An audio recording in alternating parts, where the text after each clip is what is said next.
নমস্কাৰ। আজি আমি কি শিকিলোঁ চাওঁচোন বাৰু। অসমখন প্ৰাচীন কালত ক্ৰমে প্ৰাগজ্যোতিষপুৰ আৰু কামৰূপ নামেৰে জনাজাত আছিল।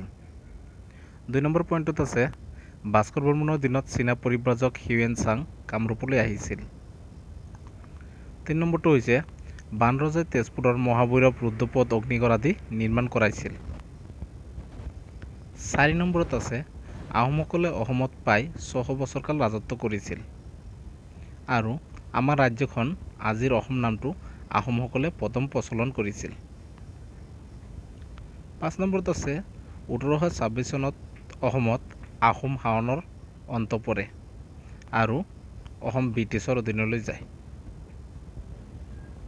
শেষৰটো আছে অসমৰ ৩টা প্ৰাকৃতিক বিভাগ হৈছে ব্ৰহ্মপুত্ৰ উপত্যকা, বৰাক উপত্যকা আৰু কাৰ্বি আংলং আৰু ডিমা হাছাও পাৰ্বত্য অঞ্চল। ধন্যবাদ।